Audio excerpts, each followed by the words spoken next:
Welcome to the November 17th edition of the PFF Forecast. I'm George. We're recording early on a Thursday, mixing up a little bit. We've still got two Seths, though. Judah, Fort Gang, who usually joins us for live in-game strategy, is out today, but we've got some notes from him, so he'll do a quick live and alt-spread segment as well. It's going to be a great podcast.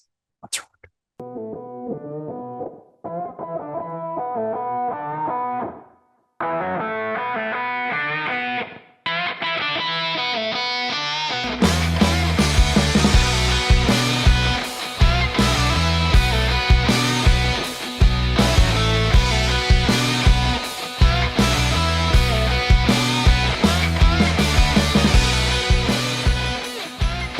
Kick it off with Seth Galina. Seth, you did a nice cameo on It's Just Football. Great show with Mike Renner and Trevor Sikma that you can watch every morning at 11 a.m.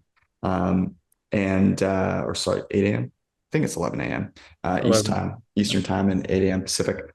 You were in full hoodie mode. You did not wear the hoodie today. What does that mean? What's the sign that you're sending us?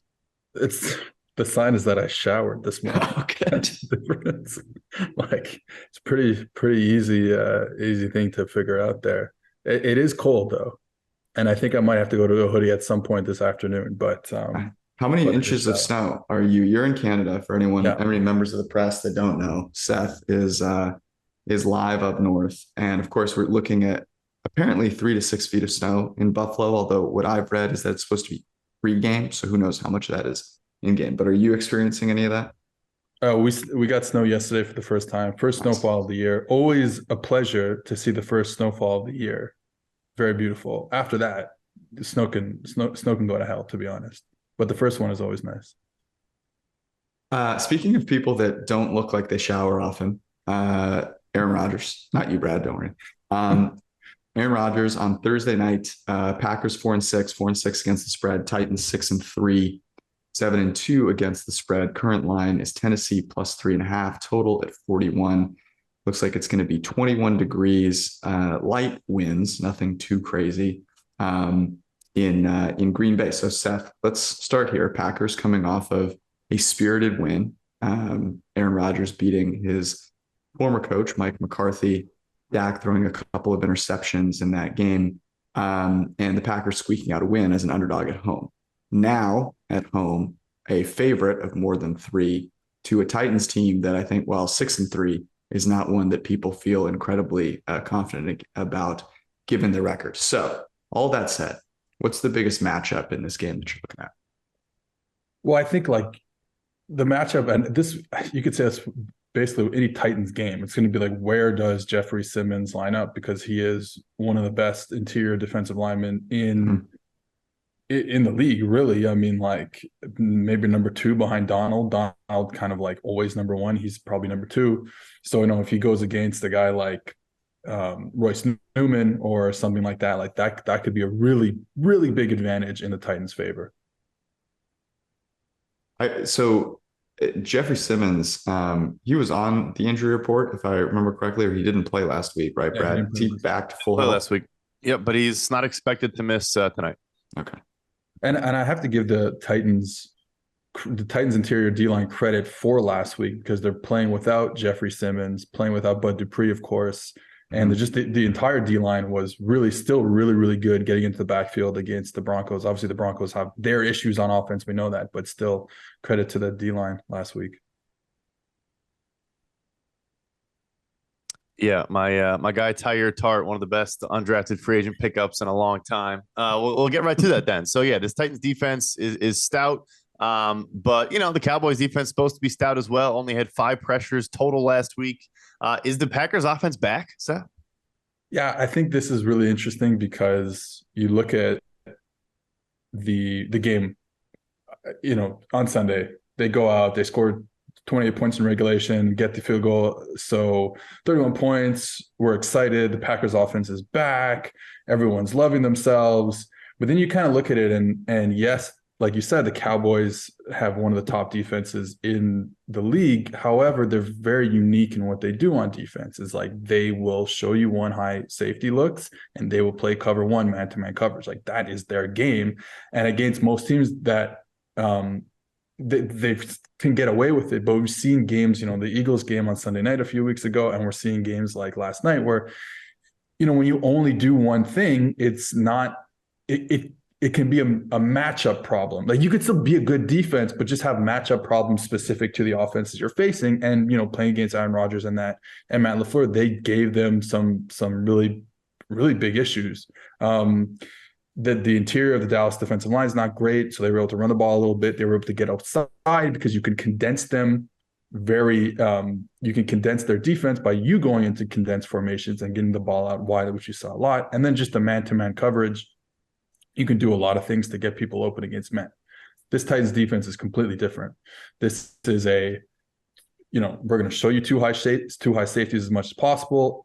We are going to spin down, but it's going to be more into zone looks and getting into windows in that way. So very different defense. So I'm not ready to say that the Packers offense is back just because they beat the Cowboys. Again, very good defense, but I want to see them this week against a completely different style of defense to really know what's going on there.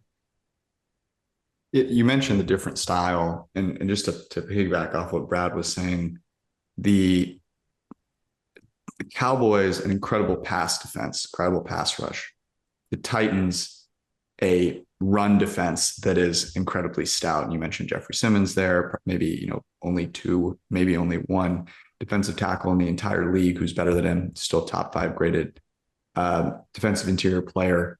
And the Packers kind of rode a combination of Christian Watson going insane and the run game sort of really persisting while Dak Prescott threw interceptions. Are any of those things, Seth, in your mind, indicative of future Packers success, especially against the Titans? Or was that a perfect combination of a Cowboys team that is better against the pass, playing on the road against a team that was able to run the ball while their quarterback turned it over? That really is what it is for me. And I think, like, we look at Christian Watson. I mean, this is going to be my pick for my favorite bet tonight is Christian Watson under receptions. I think it's at 4.5 right now. Mm-hmm. He had 2 drops. Like, let's not forget, he had 2 drops so he did get targeted, but he had quite a bit, but he did have 2 drops to start the game. And then when you really look at those 3 touchdowns, it is truly an issue with what we talked about with the Cowboys, playing single high safety. And then that safety, Hooker, just like not being able to make a play at all on all 3 of those big touchdown catches. That's just not what the Titans give you. So that would be something that like I said, it's just a unique matchup that the Packers came away with the W and scored a bunch of points. It's a very different matchup. So just pump the brakes a little bit for tonight. Cowboys are 19th in EPA per rush allowed. The Titans are 4th. So a little bit better run defense, no question. Mm-hmm. And interestingly, the Packers, and so we can get into the bets now. Seth, you just gave your bet, by the way. You absolutely incinerated or were on fire, for those of you that don't have a well-established, diverse vocabulary last week. The Packers actually averaging a worse EPA per pass than they are per run. I think there's, are the Packers back? Well, look, over the course of the season, that passing offense has not been back at all. And that figure is actually even worse than the Titans, who are not known as being a prolific offense. I'm going to go normally with I go with a player prop. And while I do like a few player props here, I think the number one that I would like from a player props perspective is actually Aaron Jones unders. I think under 86.5 combined rushing and receiving might be where I'd lean. But actually in this game, I'm going to go with the spread here. I'm going to take the Titans on the money line, plus 150. I also like, I think you could bet them plus 3.5 as well. Both of those are my 2 favorite bets for tonight. I just think that people are a little too excited about the Packers. And even though the Titans are overrated, they're not that bad of a team. So, Brad, what about you? Yeah, you mentioned the passing offense for Green Bay has struggled. Interestingly enough, Rodgers is our highest graded quarterback against pressure, so he'll see a lot of it tonight, and that could help. But I'm with you there. I see it the same way, and I think it's going to be a 1-score game almost the entire time. For that reason, I like Derrick Henry over 22.5 carries. Nice. He's gone over that 3 out of the last 5 weeks. I think on a Thursday with a Well, first, you're facing the Green Bay Packers, who are third in EPA per rush allowed. Not a good run defense by any stretch of the imagination. And then second, short week, easy kind of let's keep the game plan simple. Let's just feed Trek Torcito all day long. I like him over 22.5 carries. Little sneaky nickname in there. Okay, that is Thursday night football. Sunday night football is a flex this week. We've got originally it was Bengals and Steelers, and it has been flexed to Kansas City, Los Angeles, which is actually why we're doing this on a Thursday morning. Chris spent the week in LA since he was in San Francisco, and so I went up and had a chance to see the big boss last night. And the Kansas City Chiefs, this will be the second time seeing Herbert in 2 weeks. Obviously, the Chiefs, I think right now, probably the number one team in the NFL. But it was interesting, talking to Chris a little bit about it. And, like, hey, you've seen most of the good teams in the NFL this year. What do you think at this point? And, the only thing that really came out was like, I think I know that Mahomes is the best quarterback in the NFL, but I really don't know that we know anything else. There's just so much that's kind of up in the air. And the Chargers, probably as good of an example of that as anything else. You can't find anyone that agrees on the Chargers, whether you go on Elon's new universe on Twitter or anywhere else. They're 5-4, 6-3 against the spread. Actually covered the opening line thanks to a missed PAT by Robbie Gould last week on Sunday night, 22-16 against the Niners. That closed at 8, so they obviously covered that number. Here at home, air quotes there around home, they are a 6-point underdog to the 7-2 Chiefs, who are only 4-5 against the spread. But Mahomes absolutely on fire. They lead the league in EPA per play, EPA per pass play, 0.26. Absolutely, and they're practically lapping the field at this point. So, Seth, Chiefs Chargers. What's the biggest, most important matchup in this game?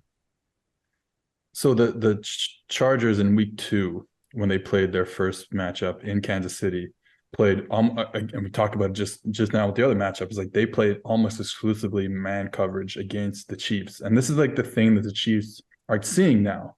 It's been talked about a bit. You have Tyreek Hill for 4 years or whatever it is. You don't see man coverage because you have no one who can play against Tyreek Hill.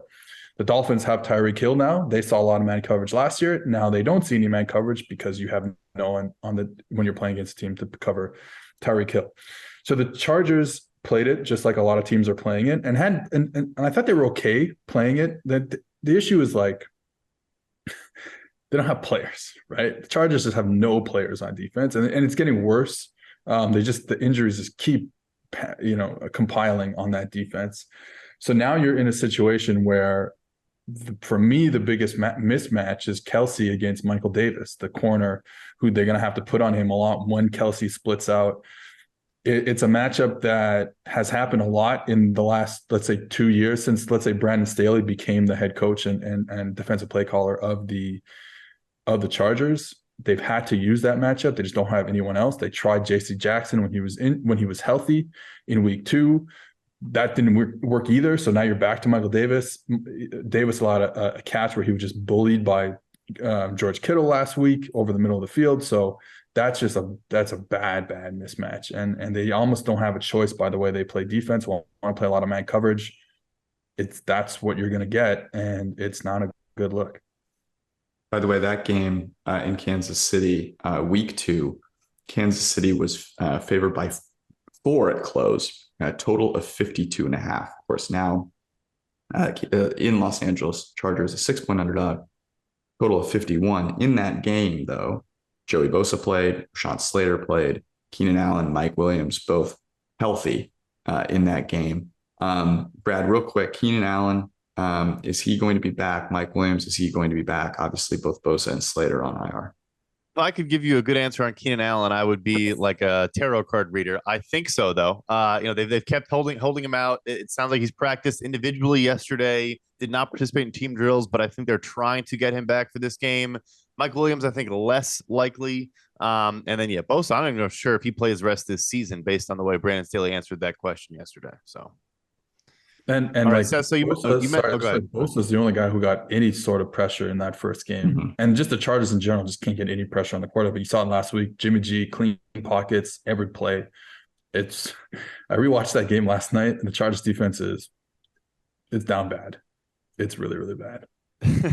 Yeah, there's a reason they're bringing Derwin to play on the edge now and trying to do different things just to generate any sort of pressure and just to kind of stop the run. But all right, you mentioned it before. The Chiefs facing a lot of man coverage. I think a big part of the reason they went out and got Kadarius Toney was to combat that a little bit. I didn't really understand why people thought he was a Tyreek Hill downfield replacement. If you watch Kadarius Toney, that's not what he does. But what he does do is a ton of pre-snap motion, great in the open field. 3 of his 4 catches last week, including his touchdown, were following jet motion. Are the Chiefs doing that just because he's a good athlete and they're trying to identify coverage? Or is there more to, his prowess at moving pre-snap and what they can do with it? Yeah, I think there's always going to be that where you can see what the other team, we can kind of get clues pre-snap when you bring a guy in motion, whether it's man, whether it's some sort of zone, how they're going to rotate.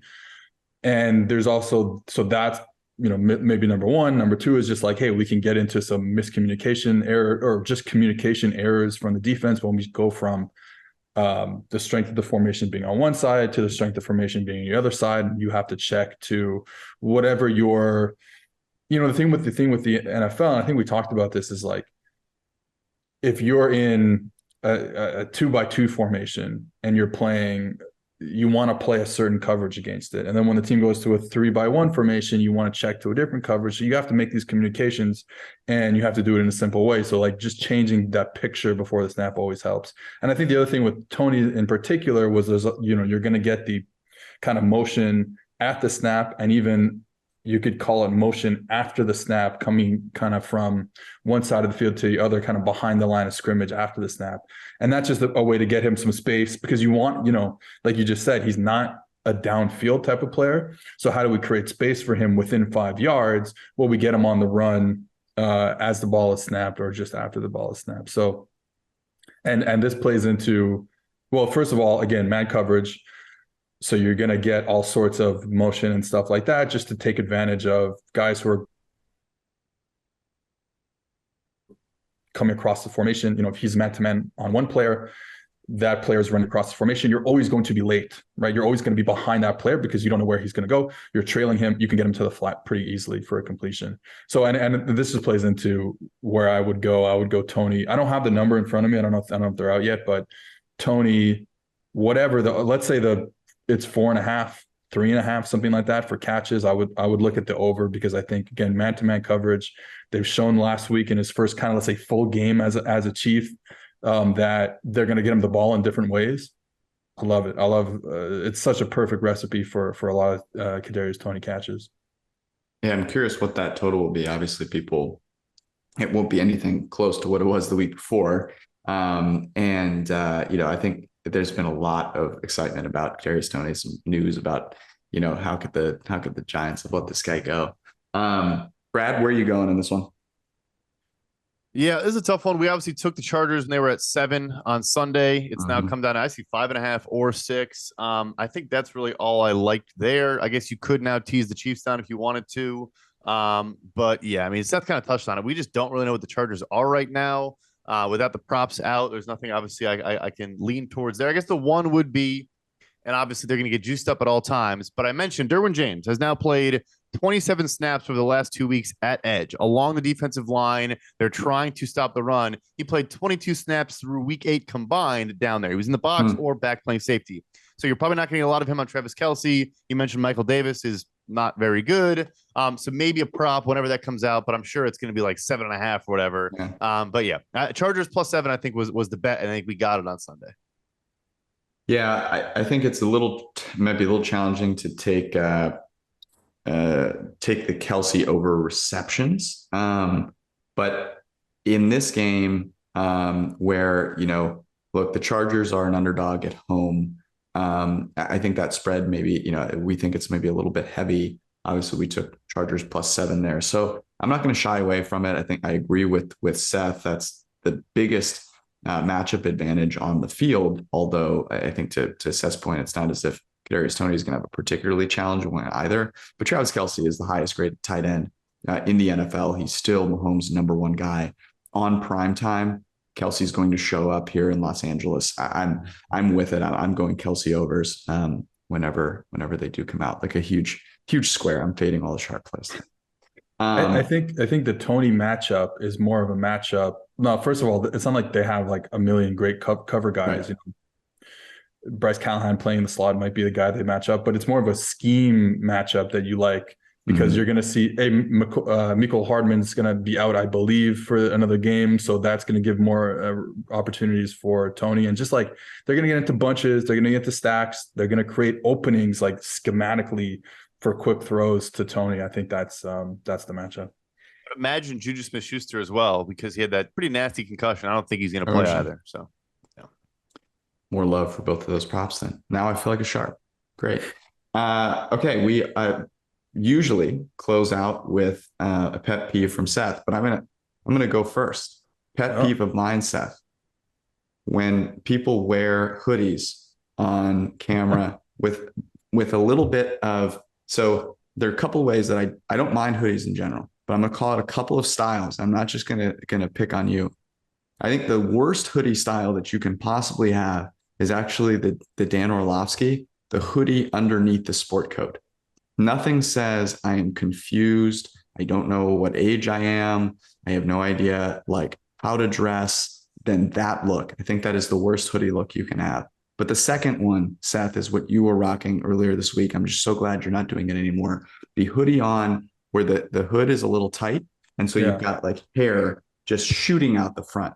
And you kind of look like like a chia pet or something like that. Look, so I don't have a lot of hair left. Okay. So I need to show it off in any way possible. I need the contrast there. You need it. Do you have a pet peeve for us this week? Yeah, I mean, the pet peeve is just, we've seen again, we've been talking about this for years, but again, it's like national NFL news, let's say, talking about the run game and people whining about, well, no one can stop the run anymore because everyone's too small and the modern defense and we don't have any big bodies anymore and everyone's soft. And it's like, just like, can we just talk about the last 20 years of football? Like if you had continued to play with 3 linebackers on the field and big nose tackles, then every NFL offense would have looked like the 2005 West Virginia Mountaineers, right? They're like you just would like, we had to get away from those players and then it's going to come back eventually. But like defense is reactionary. You can't just be like, well, we're going to play whoever we want to play on our defense and you guys do whatever you want on offense. Like, no, you have to react to what the offense is doing. You have to match personnel and so on and so forth. So like for me, it's more the tone, like the whining about everyone's soft now and that's why no one can stop the run and all that stuff. It's like, well, look, there's a history of this. Like we can just go back and look at what happened in the last 20 years. So that's my pet peeve. You tell him, Seth. Seth Galina at PFF_Seth. A fantastic follow on social media. Again, he creates great content wherever he is, whether that's on camera or in written word. Also, of course, does a lot of great work for both Sunday night and Thursday night football, helping Chris and Kirk prepare for the games. Seth, we always appreciate you. Thank you so much for hanging out, and we'll talk to you next week. See you guys. Before we get to the impassioned reading, I guess you could call it, dramatic reading of Judah Forking's alt spread and in-game strategy for this week. Quick reminder that you can go get all of the great tools that we use every single day on the PFF app. That's all of the written content on pff.com that you normally are used to getting, but now you can have it one tap away on the PFF app. Search PFF in the iOS App Store and download today. Plus, you have betting dashboards where you can link directly to your FanDuel or BetMGM account so you can place the bets that you like right from the PFF app. It's super simple, super easy. Some great analysis that is being added to every single day. And of course, fantasy insights, whether it be all the written content or the fantasy rankings and start sit tool that are right there as well. So go download that ASAP, get yourself set up for the stretch run. We're almost to Thanksgiving, so the season is about to start. Also, our friends at Manscaped are back. Normally I don't even read the ad read here. I just tell people, look, I use the product and it works. I still use the product and it still works. The Lawnmower 4.0 trimmer, you can get 20% off from code forecast 20. I always talk about it. It's good for like, especially in the summer when it gets warm, but don't let yourself go in the winter. Okay. Don't do it. Don't be that person. Get a leg up on the competition. Keep yourself in good shape and keep yourself looking good over the course of the holidays. Manscaped.com, promo code forecast, get the Lawnmower 4.0 trimmer, and they have a bunch of other really great stuff as well that can add to your hygiene bundle. Last but not least, Symbol, SIMBULL, is the stock market for sports. It's not a crypto exchange or a bank. Don't worry, it's neither of those. Use promo code forecast when you sign up your first deposit. It comes with a $30 money back guarantee, and that promo code gives you a risk-free deposit of up to $500. So you can go buy the stock of the teams that you like most and then capitalize when they win a game and get dividends, or sell high and buy low. I can guarantee, or at least everything I know tells me that they hold none of their liquidity at FTX. At least that's my research that I've done in the past 10 seconds. So should be okay there.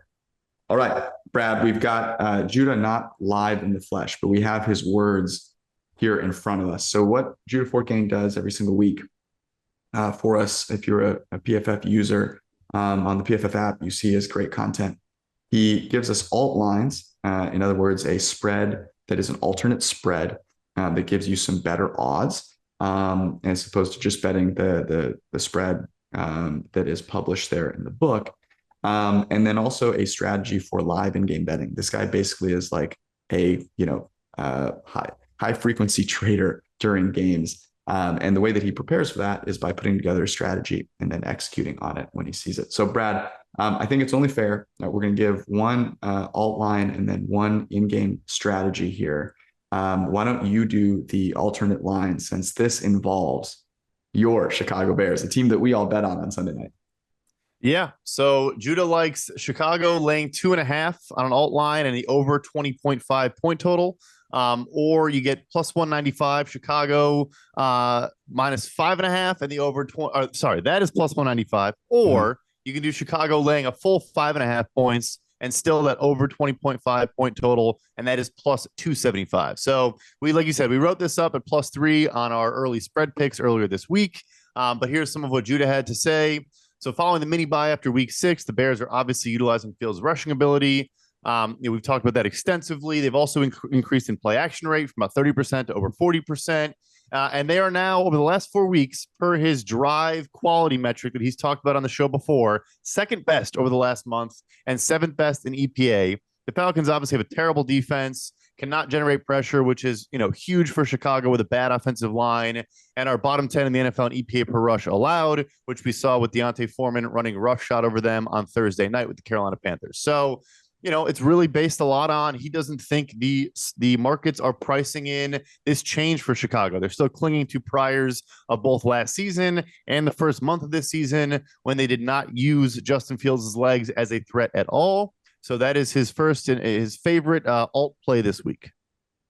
When it comes to live betting, nothing gets me more excited than the Chiefs in primetime, because you have an opportunity to see them go down and then bet them.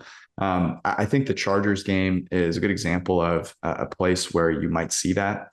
So one of the strategies that Judah's employing here is starting with a Chargers money line bet pregame.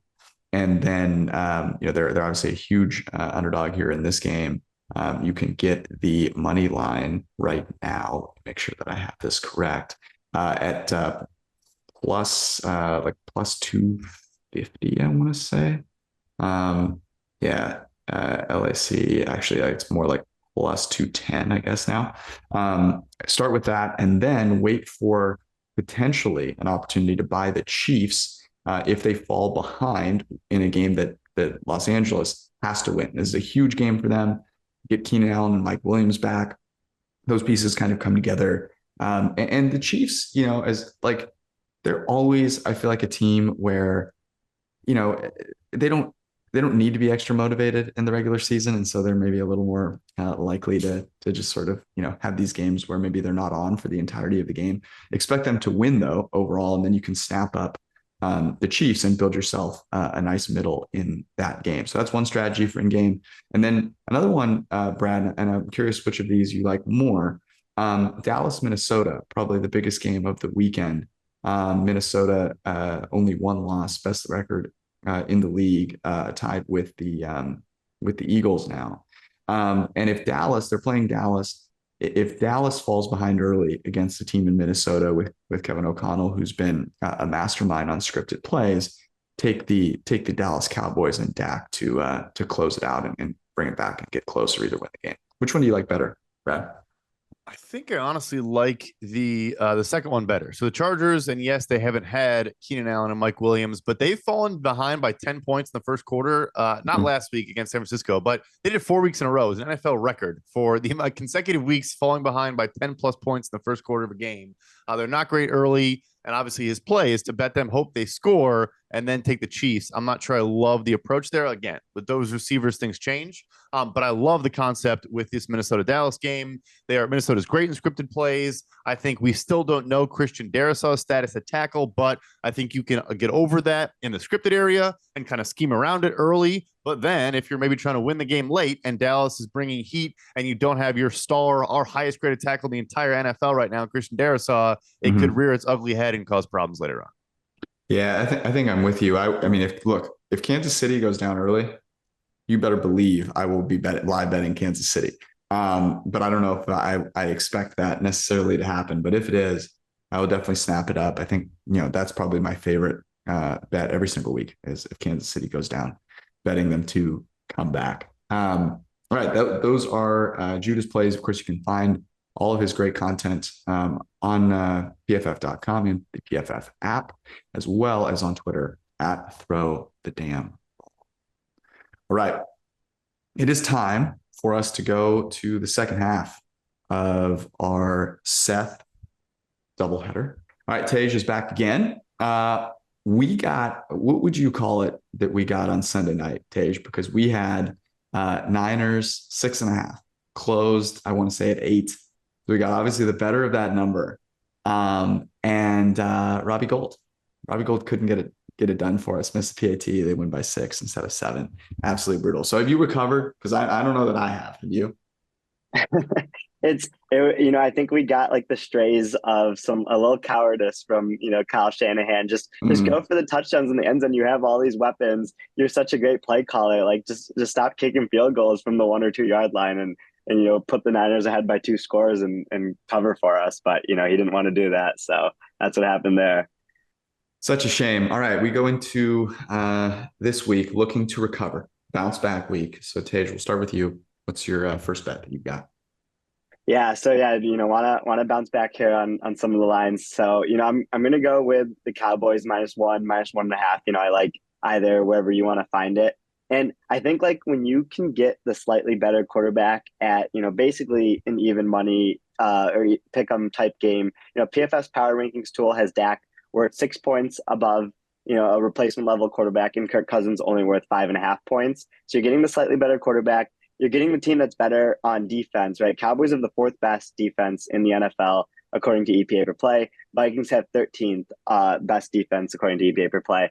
And then on offense, like we know the Vikings rank 12th, and that's been pretty consistent the entire season. The Cowboys, we don't know necessarily what their offense, ranks with Dak in a bigger sample size, but they do have a top 5 rushing attack. I think Tony Pollard has been really, really good for them. So when you kind of add all these things up, Dallas probably has the better offense in this game, and we know has the better defense going into this game. So when they can get, the most pressure in the league out of anyone by stunting and really taking advantage of the Vikings' interior offensive line, I like them to kind of, cover in this game and win outright against Minnesota this week. Love it. Brad, what about you? What's your first one? Yeah, so we just talked about our guy Kyle Shanahan. Good coaches win, great coaches cover. But anyway, I'm gonna tease with the San Francisco 49ers all the way to 8 now. But Kyler Murray's still not practicing, and Colt McCoy now also has a knee injury, did not practice. So it could be Trace McSorley. Even if it is Kyler, this hamstring, we've talked about this before, but the hamstrings are like the story of the freaking season so far. So tease the Niners down to 2 points, and I'm going to go with the Raiders up to 8.5 points against Denver. Denver just can't win games by 2 scores. I mean, they can't score twice, period. So, so I like the Raiders plus 8.5 and the Niners -2. The story came out that the Raiders, as you called, Brad, would fire McDaniels, but for not that they cannot afford to pay him and to pay another coach.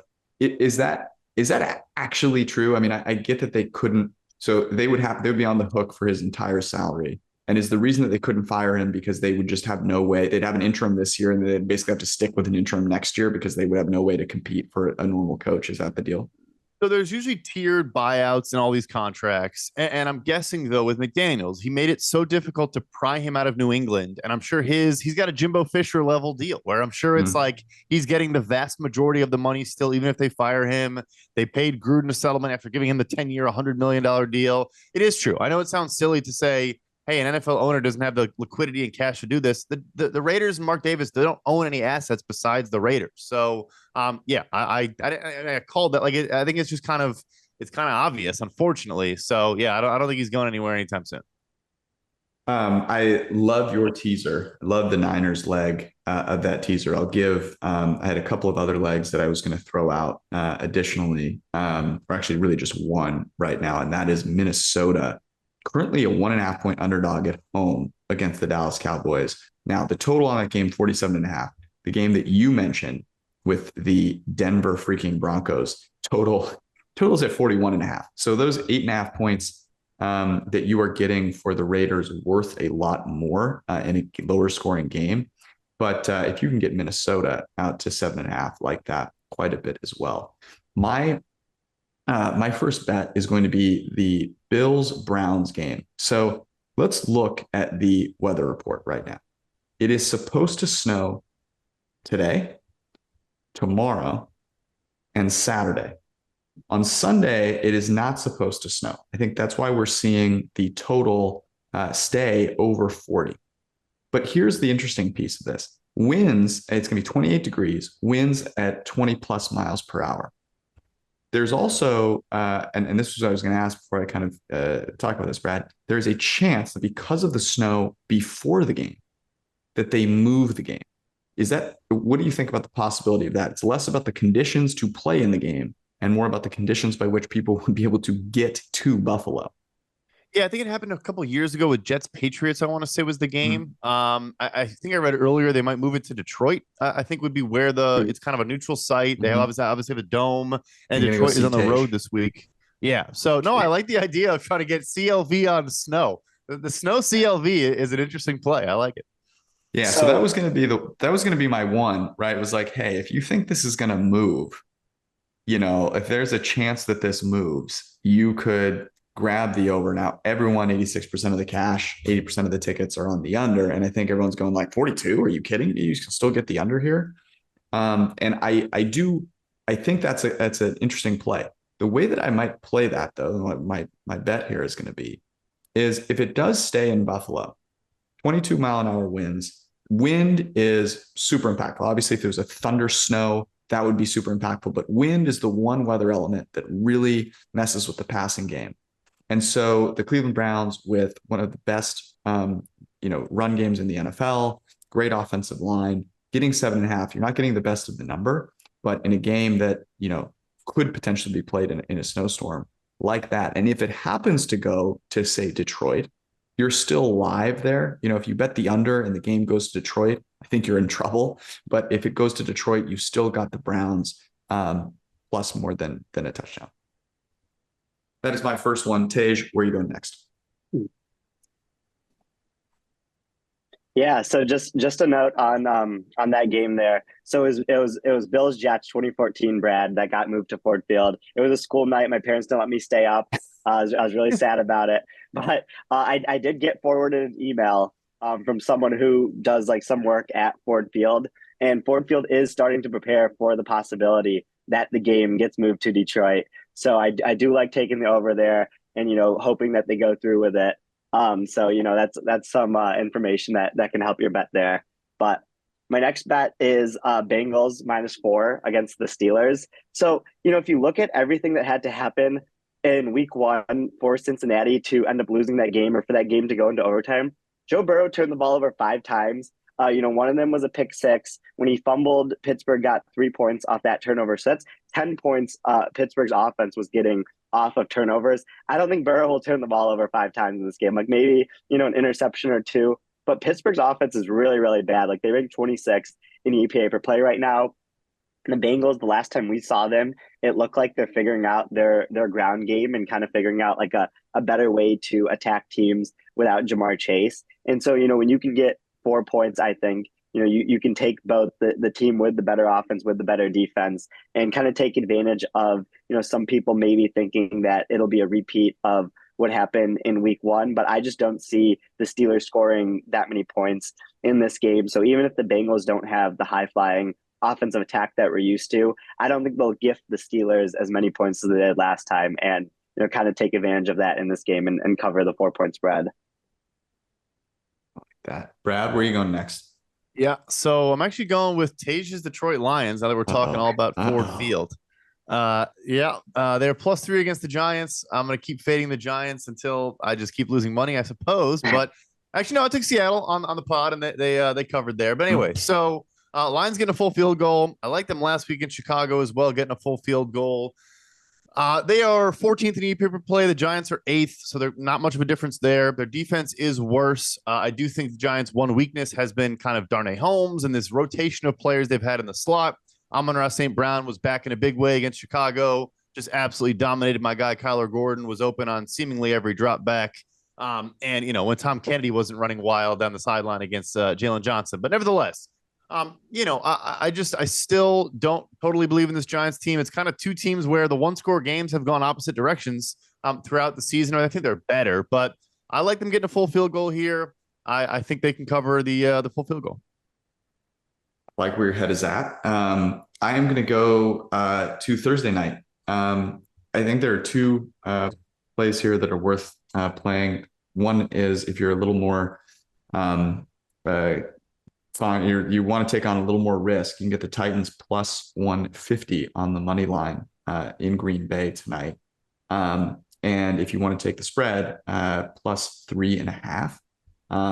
I think this should be a field goal or less than a field goal. Titans, the better team than the Packers this year. And the Packers kind of benefited from a nice matchup against the Cowboys that will not be the case against the Titans, as we talked about with Seth Galina. So I like the Titans here. The Titans, as kind of anemic of a passing offense as they have been, actually have a more efficient passing offense than the Green Bay Packers, who everyone's just going to remember Christian Watson catching 3 touchdowns last week and not notice the fact that he has a couple of drops even in that game, and that overall they have been pretty anemic, whereas the Titans' run defense, very, very stout. So like the Titans, +3.5 on Thursday night. Tage, what do you got next? Yeah, love those bets, guys. I'll dip into the player props now, and this is one that'll be written up on PFF.com, PFF app. Lamar Jackson over 61.5 rushing yards against the Carolina Panthers. So, again, this is a yearly thing. Lamar is the best rushing quarterback in the NFL. He's averaging 8.9 yards per carry on design rushes this year. In my rushing yards over expected metric, he's getting 3.1 rushing yards over expected, the most in the entire NFL, with a minimum of 50 rushes. So, obviously just an insane runner. And we saw the Panthers run defense kind of be susceptible to a mobile quarterback last week when Marcus Mariota ran for 43 yards against them on just 3 attempts. So if Lamar Jackson is getting, 8, 9, 10 attempts in this game, whether it's design rushes or scrambles, I really think he can go over this 61.5 rushing yards. I think I would even play it all the way up to maybe 63.5. So, if you want to do a player prop this week, I like, Lamar Jackson rushing yards over. My fantasy team could certainly use that. I was actually looking at Lamar over 1.5 passing touchdowns. One of the bets that our betting model that you can get, by the way, with a PFF Plus subscription on PFF.com and the PFF app that likes that one as well. Mark Andrews should be back in this game. Correct, Brad? Yeah, I think so. Okay. Brad, you got any more for us? One more. It's a prop for tonight as well. Not the one I mentioned earlier. It just popped up and I noticed it is Austin Hooper under 2.5 receptions. He's gone under that in every single game this year except for Week 10 against Denver. We've also seen the emergence of rookie Chigo Okonkwo out of Maryland, who is an awesome athlete, has 2 catches for, I want to say, 80-something yards the past 2 weeks. With massive yards after the catch potential, but also I think just not a good matchup. You're going to get some Quay Walker, who has become a really good coverage linebacker already as a rookie. Maybe some Adrian Amos, who's a good safety, obviously. And Tennessee just doesn't really throw the ball. So I like the under 2.5 receptions for Austin Hooper here. Big fan of under receptions bets. That's how you know you're sharp. If you play under receptions props, you get it, because everyone's like 80% of player prop bets are on overs. It's not surprising. Okay, I've got one more, and this was just looking at other teaser options. But I forgot about the fact that the Colts won last week. And the simple fact that I just don't know if, like, beating the Raiders when you swap out quarterbacks at the last minute is really something that you want to kind of believe is going to continue. They are a 7-point underdog at home to the Eagles. The Eagles came off of a loss to the Commanders, where, I mean, they might have gotten about as unlucky as any team in the NFL has all year, if you consider all of the penalties that were just ridiculous. But also, I mean, like, indicative of that game, Taylor Heineke fumbles it and should lose like 25 yards, manages to get a pass, a throwaway off, saves the team 20 yards. Every play like that for the Eagles went the other way. So teasing them down to a single point in a bounce back spot for them against a Colts team that certainly getting overvalued here, and everyone drinking the Jeff Saturday Kool-Aid. So I like that one with the San Francisco 49ers down to 2 as well. All right. Any more from you, Tej, before we pick? No, that's all for me. All right. So there's a debate going on between Brad and I right now as to whether we should go back to a single lock of the week or whether we want to continue giving multiple locks. Tej, where do you stand on that?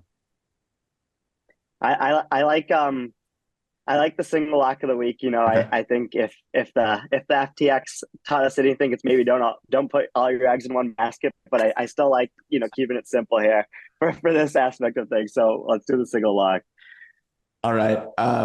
Yeah, let's make sure we have this backed by real currency.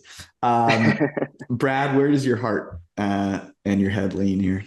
I think it's one of those 4 legs in a teaser. My favorite of the 4 is the Niners down to 2 points.